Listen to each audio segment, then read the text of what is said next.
In April 2010, two college students from Bright College left their dorm for a typical Friday night out with friends and never came back. Years passed without a trace, no answers, no bodies, and no closure for their families. There was just an aching void where two vibrant young women used to be. Then, 6 years later, someone noticed a shocking detail in a Google Street View image, triggering a chain of disturbing revelations no one saw coming. The phone rang at 7:43 a.m., jolting Mark Thompson from a restless sleep. He fumbled for his cell on the nightstand, squinting at the unfamiliar number. "Hello, Mr. Thompson.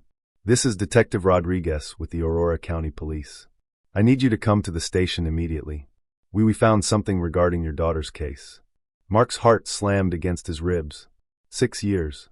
6 years of sleepless nights and jumping every time the phone rang, of scanning crowds for a familiar face that never appeared.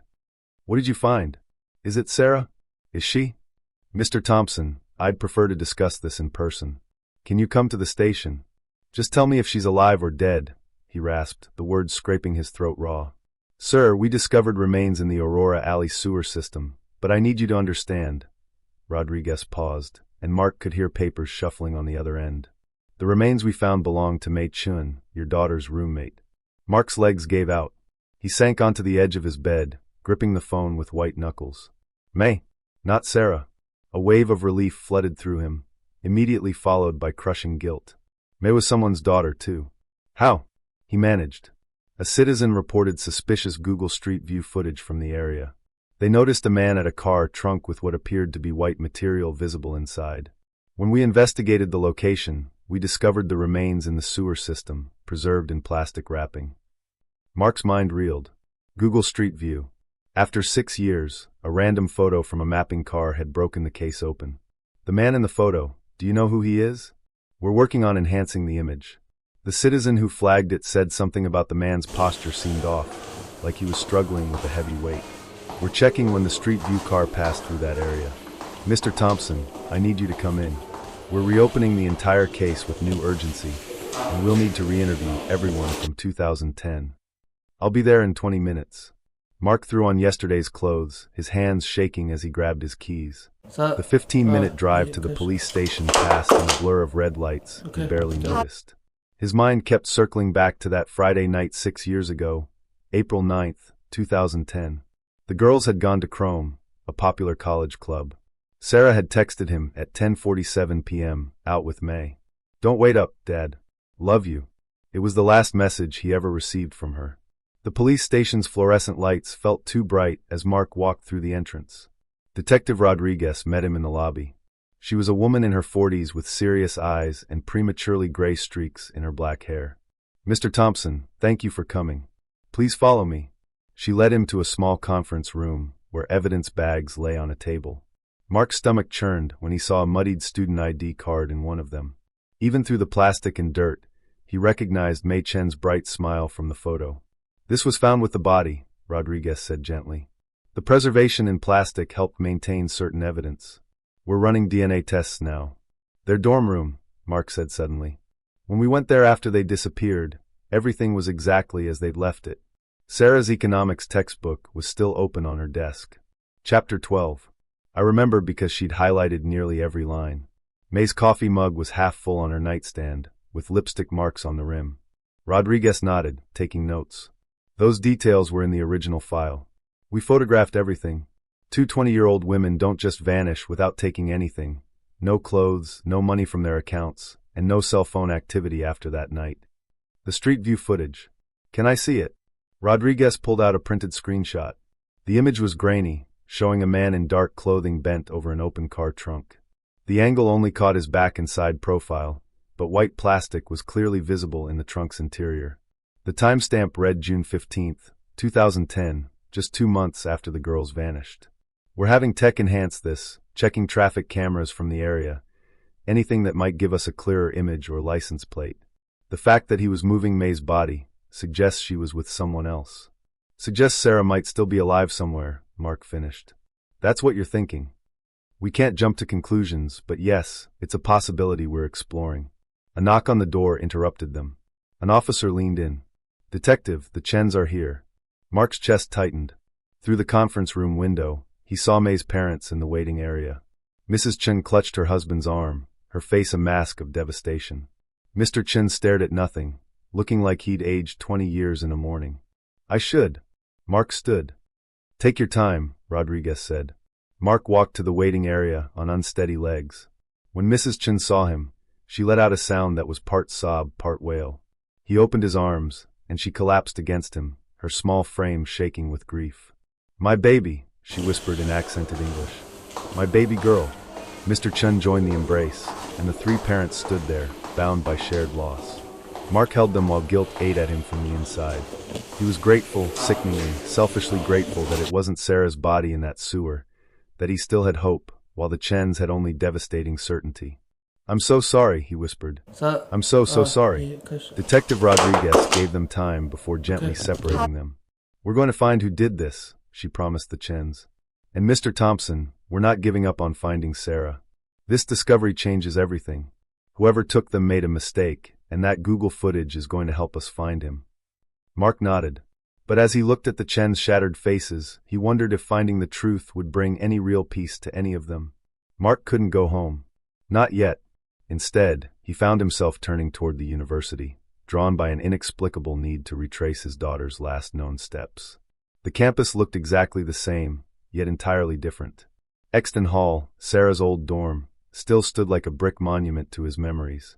Mark parked and walked through the main entrance, the familiar smell of industrial cleaner and microwave popcorn hitting him immediately.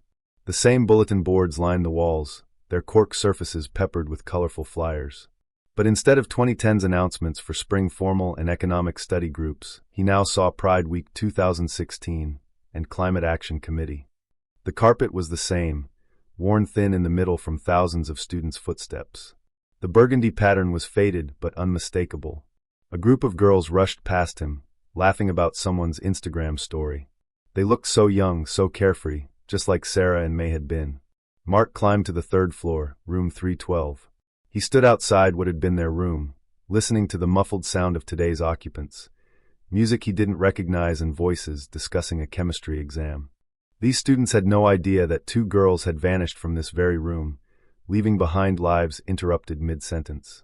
Leaving the dorm, Mark drove the familiar route to Chrome nightclub, or what used to be Chrome. The neon sign was gone, replaced by a sun-faded for lease banner. The windows were covered with brown paper, edges curling from age and weather. He parked and walked the perimeter, taking photos with his phone.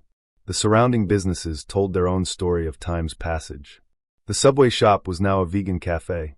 The 24-hour copy center had become a phone repair store. But some things remained. Crossroads Bar still occupied the corner spot, its brick facade and green awning unchanged. Murphy's Pub, another student hangout from 2010, was boarded up. The Velvet Room, once notorious for its lax ID checks, had been converted into a yoga studio. Mark photographed each storefront, remembering how the police had methodically visited every establishment in 2010. Detective Morrison, Rodriguez's predecessor, had personally interviewed every employee, collected every piece of security footage. Crossroads Bar had been checked too, Mark recalled. The owner then had insisted no one saw the girls that night. His phone buzzed, a text from an unknown number. "Local news is setting up at Aurora Alley. Thought you should know. A friend." Mark drove toward Aurora Alley, his chest tightening as he approached. Sure enough, 3 news vans had claimed spots along the street. Reporters were setting up cameras, angling for shots of the sewer grate where May had been found. By tonight, her face would be on every local channel. Maybe that was good. Maybe someone would remember something they'd forgotten or been too afraid to mention 6 years ago. At home, Mark opened his laptop and logged into Facebook. The Find Sarah and May page, which he'd created 2 weeks after their disappearance, showed 47 notifications. His hands trembled as he clicked through. The news had broken. May's discovery dominated the feed. Over 200 new comments had appeared since morning. Just heard about May.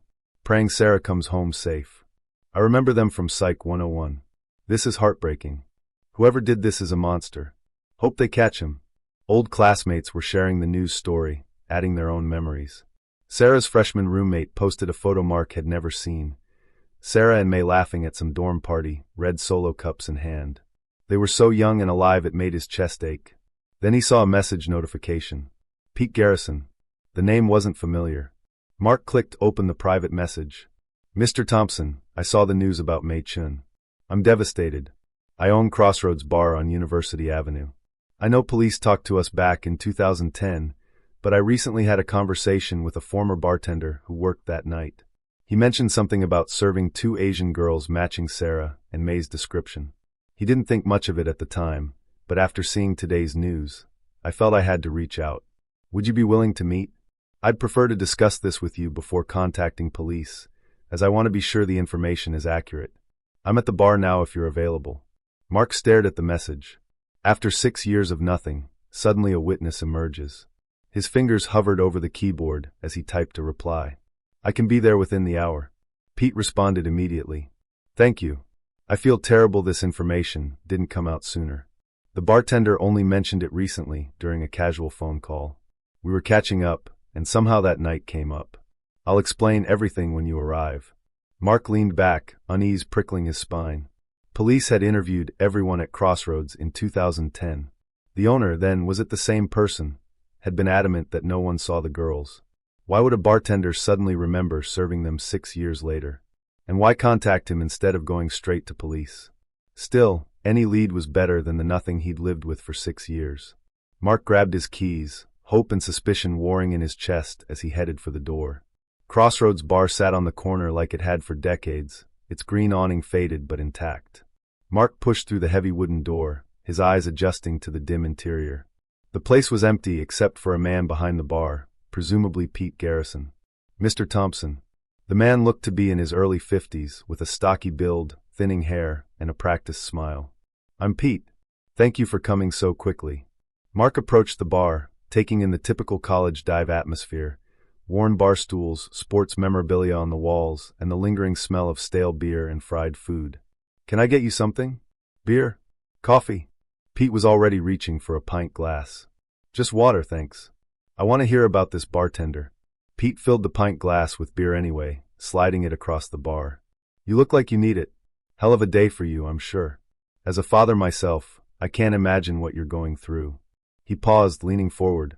The news said they found May Chin's body. Were you there when they discovered it? I mean, what kind of evidence was with the body? Mark frowned at the beer but took a reflexive sip. The police didn't share many details. Of course. Pete nodded rapidly. But they must have found something, right? DNA evidence? The news mentioned something about Google Street View footage. Did they show you that? Why do you need to know about evidence? Mark set down the glass harder than intended. Pete raised his hands. Sorry, I'm just trying to understand the situation. Where exactly did they find her? The news just said Aurora Alley, but that's a long stretch. And the condition of the body, was it well preserved? I mean, after 6 years. Mark's unease deepened. Let's talk about your bartender, the one who remembers serving Sarah and May. Right. Yes. Pete wiped down the already clean bar. Tommy Chin. Different Chin, no relation to your daughter's friend. Good kid. Worked here for about 3 years. We were catching up last week, and somehow that night came up. Where is Tommy now? I'd like to speak with him directly. Pete's smile faltered. He moved out west. Colorado, I think. Denver area. You think? Well, it might have been Arizona. Phoenix or Tucson. We lost touch after he moved. Mark stared at him. You just spoke to him last week, but you're not sure what state he lives in. It was a quick call. Look, I have his old employment record somewhere. Let me check the office. Pete gestured vaguely toward the back.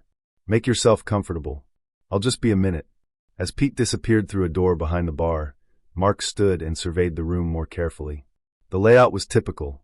A main bar area, a few booth tables, and restrooms down a hallway.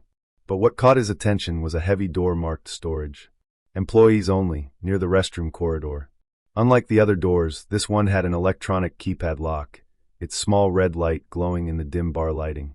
Mark walked closer, pretending to head for the restroom. The door was reinforced steel, painted to match the walls, but clearly newer than the surrounding structure. Why would a bar storage area need that level of security? Beer kegs and liquor inventory hardly warranted an electronic lock. He shook his head. He was being paranoid. The news about May, the stress of the day, it was making him see sinister possibilities everywhere. Plenty of businesses had upgraded security systems. Found something. Pete's voice made Mark jump. The bar owner emerged with a piece of notebook paper. Tommy made notes about that night. He always had a mind for details. Mark returned to the bar, taking the handwritten note. His eyes widened as he read. April 9th, 2010. 2 Asian girls, early 20s. One in a white skirt with a pink top ordered vodka cranberry, the other in jeans and a blue sweater, ordered rum and coke. They mentioned coming from Chrome and left around 1:30 a.m. This is extremely specific for a recent memory, Mark said slowly. Like I said, Tommy had a sharp memory. Pete's gaze kept shifting to the corner of the room. Mark followed it to a security camera pointing at the entrance. The details, what they wore, what they drank. Your bartender remembered all this from a casual conversation 6 years later. Pete shifted uncomfortably. Some people just have a mind for that kind of thing. I should take this to Detective Rodriguez immediately. Mark folded the paper. Wait. Pete's hand shot out, not quite touching Mark, but hovering near his arm. I mean, shouldn't we double-check everything first? Make sure the details are accurate. I might have more records at home, employment schedules, maybe even old security footage backed up somewhere. Security footage from 2010. We upgraded systems a few years back, but I never threw out the old drives. Why don't you come back tomorrow? Give me time to dig through everything. We want to be sure before we involve the police, right? Mark studied Pete's face. Sweat beaded on the man's forehead despite the bar's cool temperature. His eagerness to delay police involvement immediately raised Mark's suspicions. I appreciate your help, Mark said carefully, pocketing the note. I'll think about it. Pete's smile looked strained. Of course. Take your time. I just want to help however I can, as a father myself. You mentioned that. Mark walked toward the door. I'll be in touch. Okay. As he left, he could feel Pete's eyes on him. In his car, Mark pulled out his phone and scrolled to Detective Rodriguez's number. Something was terribly wrong with Pete Garrison, and the detective needed to know. Mark pulled out of the Crossroads bar parking lot, but only drove half a block before pulling over. His hands shook as he found Detective Rodriguez's number. Rodriguez. Detective, it's Mark Thompson. I just met with Pete Garrison, the owner of Crossroads Bar. Something's very wrong. Slow down, Mr. Thompson. Tell me what happened. Mark kept his eyes on the bar's entrance through his rearview mirror as he spoke. He contacted me through Facebook, claimed a former bartender remembered serving the girls that night. But he was obsessed with what evidence you found. He kept asking about DNA, where exactly May's body was discovered, how well preserved it was. Go on. When I asked for the bartender's contact info, he couldn't keep his story straight. First, the guy was in Colorado, then Arizona. And he had this handwritten note with incredibly specific details. What the girls wore, what they drank. Things nobody would remember from a casual phone conversation 6 years later. Where are you now? Parked down the street from the bar. Detective, when I mentioned bringing the information to you, he panicked, insisted we needed to verify details first. He wants me to come back tomorrow. Stay where you are. Do not approach him again. We'll look into Pete Garrison immediately. There's something else. The bar has this reinforced door with an electronic lock leading to what's supposedly just storage. It seemed like overkill for... Mark stopped mid-sentence. Pete had emerged from the bar's front entrance. Even from a distance, Mark could see the man's agitated movements. Pete looked up and down the street, his head swiveling nervously, then hurried toward the alley that ran alongside the building. He just came outside, Mark whispered, though there was no way Pete could hear him. He's going into the alley. Mr. Thompson, do not follow him. We'll send. I'm just going to drive by. I won't stop. Mark ended the call before Rodriguez could protest. He started his car and drove slowly past the alley mouth. Pete was at a service entrance near the back, fumbling with keys. He kept glancing over his shoulder, his movements jerky and desperate. Mark circled the block and passed by again. This time, Pete was dragging something from the service door, industrial cleaning supplies. Mark's stomach clenched as he identified them. A large jug of bleach, a box of heavy-duty garbage bags, and what looked like a commercial carpet cleaner, the kind used by professional cleaning services. Pete's frantic energy was unmistakable. He hefted the supplies toward a basement access door, separate from the main service entrance. His shirt was soaked with sweat, and he kept pausing to scan the alley, as if expecting someone to appear at any moment. Mark forced himself to keep driving. Every instinct screamed at him to stop, to confront Pete, to demand answers about Sarah. But Rodriguez was right. He needed to let the police handle this. He'd seen enough to know Pete was hiding something terrible, The drive home took 15 minutes, but felt like hours. Mark's mind raced with possibilities, each more horrifying than the last. Pete's questions about evidence, his desperation to delay police involvement, the industrial cleaning supplies. It all pointed to someone trying to destroy evidence. Mark pulled into his driveway and noticed immediately that something was wrong. His front door stood slightly ajar, a gap of maybe 2 inches. He always locked it, had double-checked it that very morning before leaving for the police station. Heart-hammering, Mark approached slowly. The door pushed open at his touch.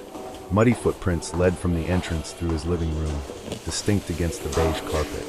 The prints headed straight for the hallway that led to the bedrooms.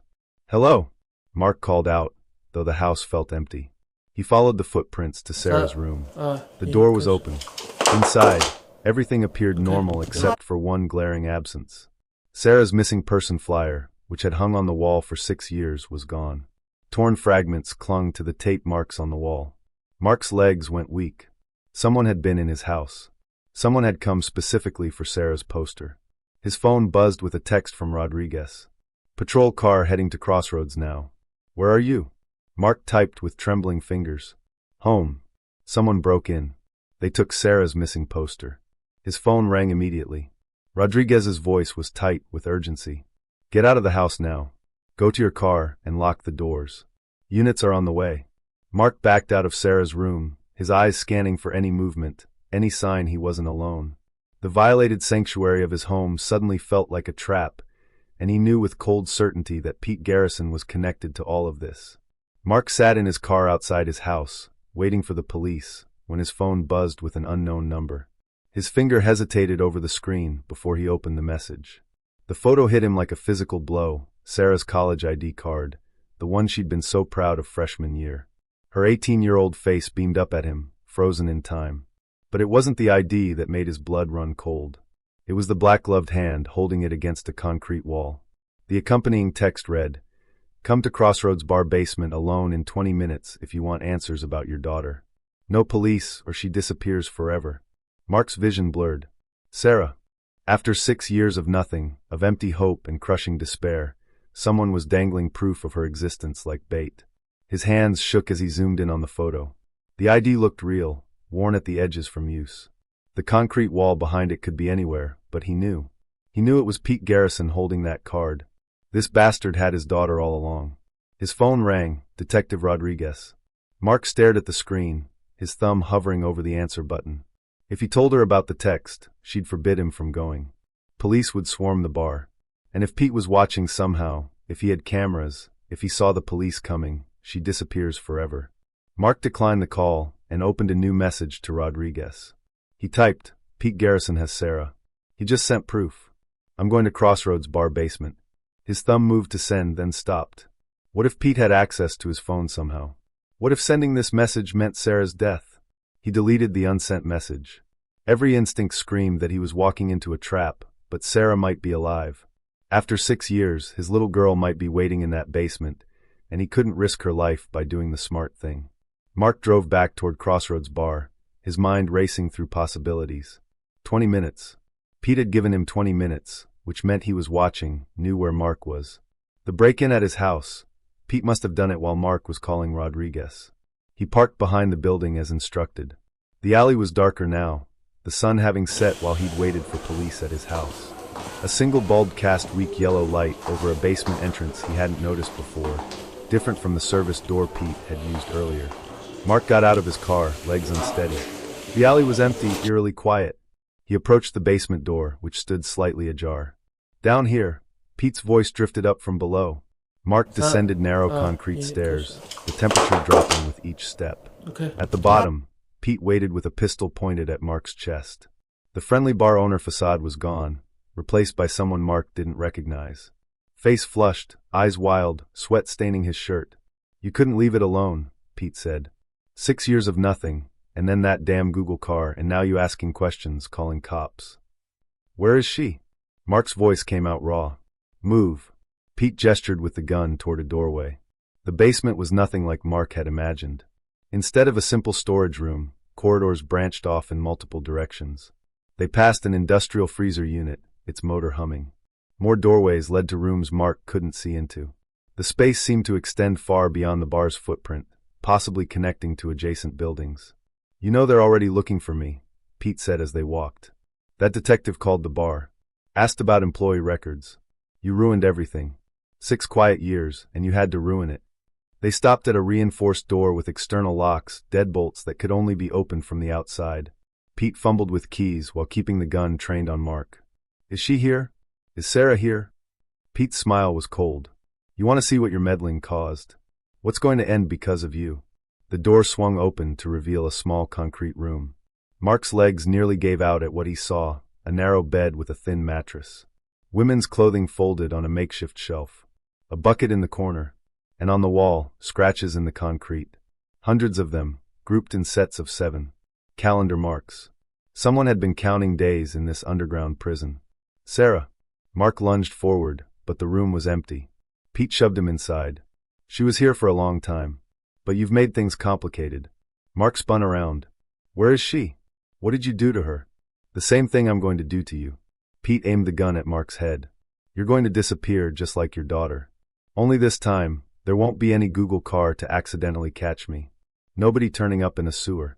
Mark stared at the scratches on the wall, trying to count them, trying to calculate how many days of Sarah's life they represented. The neat groups of 7 blurred together, weeks becoming months, becoming years in this concrete tomb. "Please," Mark said, his voice breaking.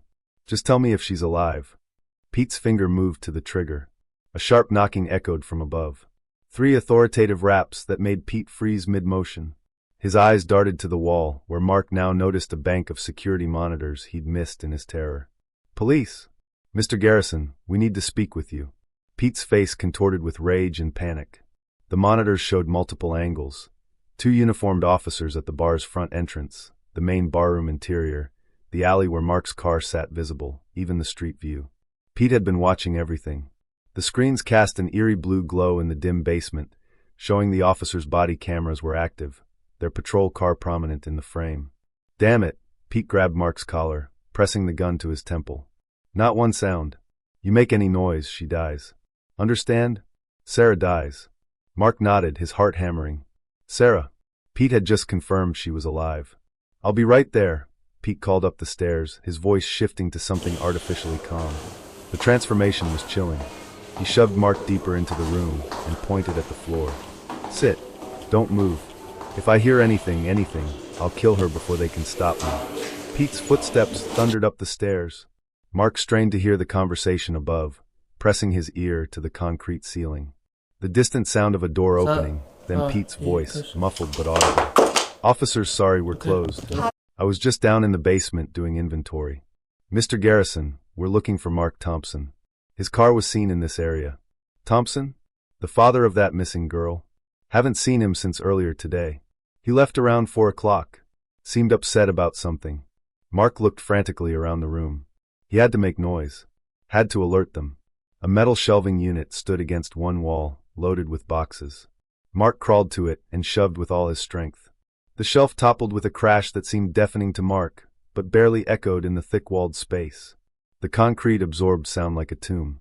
He grabbed a metal box and banged it against the floor, against the walls, screaming, "Help!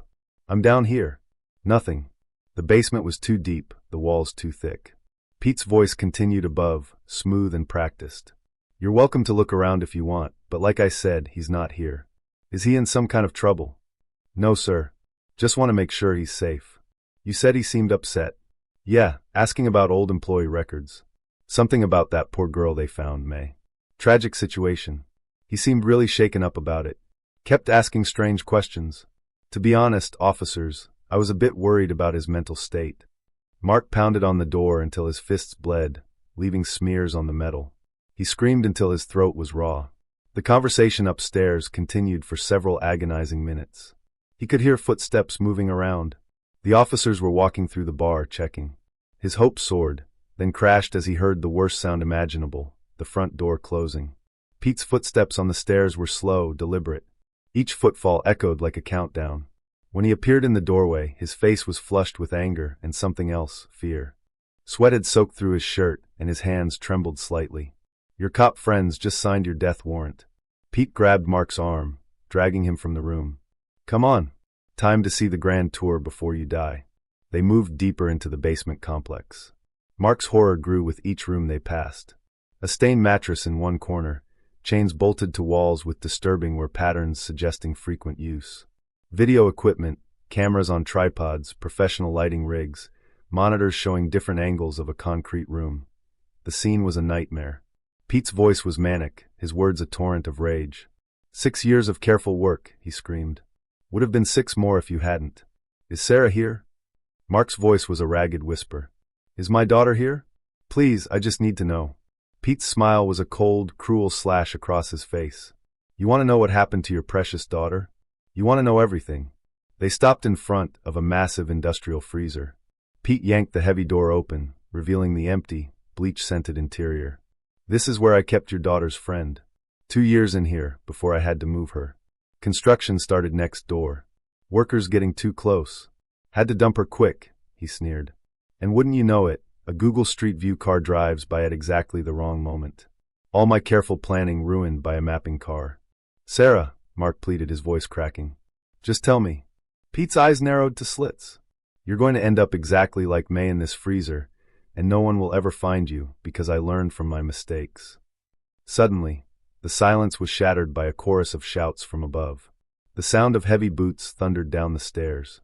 The monitors on the wall flickered to life, showing police vehicles swarming the building. Officers in tactical gear were at every exit. Police, Pete Garrison. We know Mark Thompson is here. Pete's face went white. He spun toward the monitors, watching as Mark's car was surrounded. Detective Rodriguez's face appeared on one screen, her expression grim. Mark would later learn that she'd grown suspicious when he didn't answer his phone. When patrol units found his car in the alley, they'd returned in force. Pete grabbed Mark, spinning him around and using him as a human shield. The gun pressed against Mark's head as officers flooded into the basement, their weapons drawn. The narrow corridors filled with shouts, flashlight beams cutting through the dim space. Back off, okay. Pete screamed. I'll kill him. Rodriguez led the team, her weapon trained on Pete. It's over, Garrison. We've got the building surrounded. There's no way out. Then he dies with me. Think about it, Rodriguez said calmly, though Mark could see the tension in her shoulders. You shoot him, we shoot you. You die here in this basement. Is that what you want? Or do you want to live? To have your story heard? You don't understand. Pete's voice was breaking now. You don't understand what I've built here. Help us understand. Put the gun down and tell us everything. Mark felt Pete's grip waver. The gun trembled against his temple. He could smell Pete's sweat, feel the man's rapid breathing. There's no good ending here for you if you pull that trigger, Rodriguez continued, taking a small step forward. But if you put the gun down, you live. You get a lawyer. You get to speak your piece. Maybe even cut a deal. A deal? Pete's voice held a spark of interest. Depends on what you tell us. But dead men can't make deals, Pete. You don't understand what he cost me. Pete's voice cracked. 6 years, 6 perfect years, and he ruined it. We can talk about that, but first, the gun. For a long moment, nobody moved. The basement was silent except for the hum of the freezer and Pete's ragged breathing. Mark could see officers positioned at every angle, red dots from laser sights dancing on the walls. Then Pete's grip loosened slightly, the gun dropping an inch. It was enough. In that split second of distraction, an officer from the side fired a taser. Pete convulsed, the gun clattering away as he collapsed. Officers swarmed him, securing the weapon and cuffing him as he writhed on the floor. Bastards, Pete screamed. You don't know what you've done. She'll die without me. She needs her medicine. She needs Mark. Rodriguez helped him up. Are you hurt, Sarah? Mark gasped, his legs barely supporting him. He has Sarah. She's here somewhere. Rodriguez barked orders. Search every room. Check every door. We're looking for Sarah Thompson, white female, 26 years old. Officers spread through the basement like a tide. Mark stumbled after them, his heart racing. They were methodical, checking each room, calling out clear as they moved. The basement seemed to go on forever, a maze of concrete and horror. Locked door here, an officer shouted from down a corridor. Heavy reinforcement, multiple external locks. They converged on the location. The door was steel with 3 deadbolts that could only be opened from the outside. Scratch marks marred the interior side as if someone had clawed at it. Get the ram, Rodriguez ordered. 2 officers brought up a battering ram. It took 4 strikes before the door burst inward. The smell hit them first, unwashed body, human waste, despair. "Oh my God," someone whispered.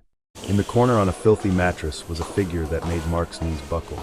The woman was skeletal, her hair matted and long, wearing a stained nightgown that hung on her emaciated frame. She pressed herself against the wall, eyes unfocused and glassy, flinching violently as officers approached. "No, please," she whispered. "I'll be good. I'll be quiet. Please don't." "Everyone back," Rodriguez commanded softly. "Give her space." Okay. Mark pushed past the officers, his vision blurring with tears. This couldn't be Sarah. This broken creature couldn't be his vibrant daughter. "Sarah, baby, it's Dad." She stared through him, no recognition in her vacant eyes. Her arms were covered in bruises, some fresh, some faded to yellow. Her cheekbones jutted sharply from her face. "Sonny," he tried desperately, using her childhood nickname, the one only family knew.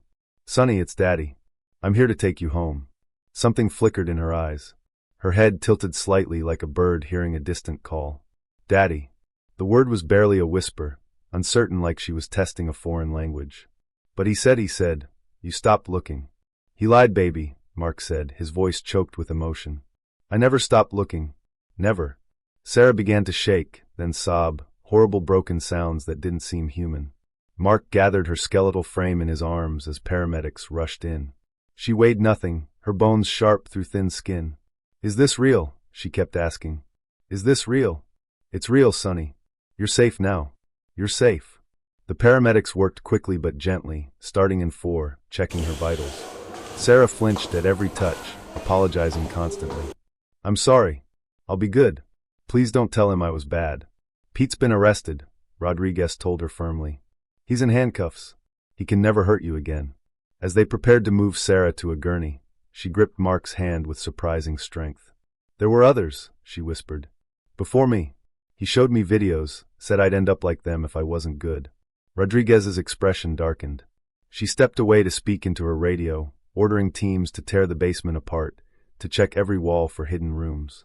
As the paramedics carried Sarah up the stairs, she saw sunlight through the barred windows and started crying again. "The sun," she whispered. "I thought I'd never. He said it was gone. Said there was war, nuclear winter." "Just lies," Mark said, walking beside the gurney. "All lies." Outside, the alley was filled with emergency vehicles. News vans were already arriving, kept back by police tape. Pete was in the back of a patrol car, and as they passed, Sarah saw him and went rigid with terror. No, please. I was good. I didn't tell them anything." "He can't hurt you," Mark said firmly, blocking her view. "Look at me, Sonny. Just look at me." As the ambulance doors closed, Mark caught a glimpse of Pete in the patrol car. The man who'd held his daughter captive for 6 years looked small, pathetic, his face twisted with rage at his perfect world crumbling. The ambulance pulled away, carrying Sarah toward her first taste of freedom in 6 years, toward a long road of healing that would begin with the simple act of seeing the sun and knowing it was real. The hospital's fluorescent lights hummed overhead as Mark sat beside Sarah's bed, watching nurses check her 4 lines. She'd been sedated for the examination, her skeletal frame barely making a shape under the white blankets. Every few minutes, even in a drugged sleep, she would flinch or whimper. Detective Rodriguez appeared in the doorway, her expression grim. "Mark, can we talk?" The doctor said she'd be out for a while. Mark reluctantly followed her to a small consultation room down the hall. Rodriguez closed the door and sat across from him, opening a manila folder. "Pete Garrison has confessed," she said without preamble. "Our interrogation team worked on him for hours. He finally broke when we offered to recommend consideration for a lighter sentence if he told us everything about both girls." Mark's hands clenched. Okay. "What did he say?" Rodriguez consulted her notes. He admitted to targeting intoxicated college girls at his bar. It was a pattern going back years. On April 9, 2010, he spotted Sarah leaving Chrome nightclub alone. She was highly intoxicated, stumbling. He approached her outside, told her that her friend was sick in the parking lot and needed help. "She would have gone," Mark said quietly. "She would have wanted to help May." When they got to his van, May appeared. She'd apparently been looking for Sarah. May immediately recognized something was wrong. She told Pete that Sarah was too drunk, that she needed to come with her. She tried to pull Sarah away. Rodriguez paused, her jaw tightening. That's when Pete pulled a gun. He forced both girls into his van. May fought back, tried to protect Sarah. In the struggle, Pete shot her. He says it wasn't planned, but he murdered her. Mark's voice was flat. And he kept her body? Yes. He kept May's body in the bar's walk-in freezer for 2 years. Can you imagine serving customers, living his normal life with a murdered girl in his freezer? He only moved her when construction started on the adjacent building. He was afraid workers might need access to shared utility lines. The Google car was pure coincidence. The Street View vehicle just happened to drive by during the exact few minutes he was transferring May's body to his car to dump in the sewer system. He thought he'd waited long enough. Thought the heat had died down. One photograph undid 6 years of careful planning. Mark felt sick. And Sarah all this time. Rodriguez's expression darkened further. This is where it gets worse. Pete had been filming Sarah's abuse. He's been distributing sexual exploitation videos on the dark web for 6 years. He had a whole setup, cameras, lighting equipment. He made money off your daughter's suffering. Mark bolted for a wastebasket, dry heaving. Rodriguez waited until he composed himself. There's more, she said gently. Pete admitted he's done this before. We found evidence of at least 3 other victims from before 2010. Women who were never reported missing, likely sex workers or homeless women, people he thought wouldn't be searched for. How many others are in that basement? We're still searching. He had multiple properties. Sarah was moved between locations, kept in specially constructed rooms. The basement prison you saw was just one site. He drugged her regularly to keep her compliant. We're still identifying all the substances. Mark thought of Sarah's vacant eyes, her skeletal frame. Why contact me? Why risk exposure? Panic. When May's body was discovered, when he saw the news coverage, he knew we'd eventually connect it to him. He thought he could control the investigation by feeding you false information, by seeming helpful. He'd evaded serious charges before through manipulation and lies. He thought he could do it again. A soft knock interrupted them. Dr. Patel entered, a tablet in her hands. Mr. Thompson, we've completed Sarah's initial examination. Mark steeled himself. How bad is it? Physically, she's malnourished and has multiple vitamin deficiencies. We found high levels of benzodiazepines, antipsychotics, and other sedatives in her system. She's been kept in a chemical fog for years. The good news is that with proper nutrition and medical care, her body can recover. Psychologically, Dr. Patel's face was sympathetic, but honest. She's been severely traumatized and psychologically manipulated. She shows signs of extreme conditioning. She asked permission to use the bathroom, to eat, even to speak. She flinches at any unexpected movement or sound. When we tried to examine her, she kept saying she'd be good, that she was sorry. Mark's eyes burned with tears. Does she remember anything about before? Her memories are fragmented. Mr. Thompson, you need to understand. Pete told her repeatedly that her family had abandoned her, that no one was looking for her. He even told her the world had ended, that there was a nuclear war, anything to keep her from trying to escape. She's been living in an alternate reality for 6 years. But she recognized me when I called her Sonny. That's a positive sign. Deeply embedded memories, especially those tied to emotion, can survive even severe trauma. But her recovery will be long and difficult. She'll need intensive therapy, possibly for years. They returned to Sarah's room, where she was beginning to stir. Her eyes opened slowly, unfocused from the sedation. When she saw Mark, she tensed. It's okay, Sonny, he said softly. You're safe. You're in a hospital. Sarah's eyes darted around the room, taking in the medical equipment, the window showing daylight, the clean sheets. Her voice, when it came, was a broken whisper. This is real. This is real. You're free. Detective Rodriguez stepped forward carefully. Sarah, I'm Detective Rodriguez. We arrested Pete Garrison. He can't hurt you anymore. He's going to prison for the rest of his life. Sarah stared at her, then at Mark. Slowly, tentatively, she reached out her hand. Mark took it gently, feeling how thin her fingers were, how fragile. Did you? Sarah struggled with the words. Did you look for me? Every single day, Mark said, his voice breaking. I never stopped looking. I never stopped hoping. Tears rolled down Sarah's sunken cheeks. He said you didn't want me anymore. He lied, baby, he lied about everything. Rodriguez's phone buzzed. She stepped away to answer, then returned. Mark, we've contacted the Chins. We're sending officers to inform them that their daughter's killer has been caught. They wanted you to know they're grateful Sarah survived. What happens now? Mark asked. We continue investigating the sophisticated setup, the dark web distribution. Pete wasn't working entirely alone. We're tracking his connections, searching his properties. There might be other victims out there, other families who need answers.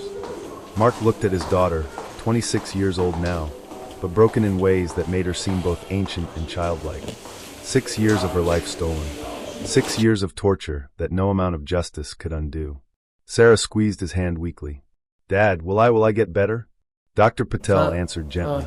With time, treatment, and support, you can heal. Okay. It won't be easy, but you're strong. You survived something unimaginable. We'll do it together, Mark promised. Whatever it takes, however long it takes. You're not alone anymore. Sarah managed the faintest smile, barely there, but real. In that sterile hospital room, surrounded by the beeping of machines and the weight of unimaginable trauma, it was enough. She was alive. She was free. The monster who had stolen her life was in custody. His victims finally counted. Their suffering finally acknowledged. Mark sat in that hospital room looking at Sarah, so different and older now, his heart breaking at how thin she was, how her eyes darted constantly to the door as if expecting Pete to appear.